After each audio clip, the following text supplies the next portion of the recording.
Hi friends, இப்போ நீங்கள் பார்த்துட்ருக்க இந்த செடி தான் ஏர் பொட்டேட்டோ. அதுக்கு கீழே பார்த்தீங்கன்னா நிறைய களைச்செடி வளர்ந்து புதர் மாதிரி இருந்துச்சு. அதனால் இதை வேஸ்ட்டாக விட வேண்டாம் அப்படி சொல்லிட்டு இதை வந்து க்ளீன் பண்ண வந்துட்டேன். க்ளீன் பண்ண வந்தால் அங்கே கீழே நிறைய ஏர் பொட்டேட்டோ கீழே விழுந்துருந்துச்சு. அதெல்லாம் ஃபஸ்ட்டு எடுத்துகிட்டு இந்த இடத்த முழுசுமாக க்ளீன் பண்ணி விட்டாச்சு. இந்த எதுக்காக க்ளீன் பண்ணுறோன்னா, இதில் ஏதாவது செடியோ இல்லாட்டி விதையோ போட்டு வளர்த்தலாம் அப்படின்னு சொல்லிட்டு தான் க்ளீன் பண்ண வந்தேன். க்ளீன் பண்ணி முடிச்சதும் வீட்டுக்கு சமைக்கிறதுக்காக ப்ரெஷர் கீரை பறிக்கலான்னு வந்தேன். ப்ரெஷர் கீரை பற்றி வீடியோ நேற்று சேனலில் போட்டிருக்கேன்.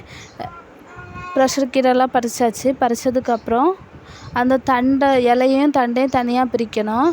சமைக்கிறதுக்கு இலைய மட்டும்தான் சமைப்போம். அதனால் இலைய தனியாக எடுத்தாச்சு. தண்டை வந்து முயல் நல்லா சாப்பிடும். அதனால் எங்கள் வீட்டில் உள்ள முயலுக்கு போட்டுடலான்னு சொல்லிட்டு தண்டையும் தனியாக எடுத்து வச்சுருக்கேன்.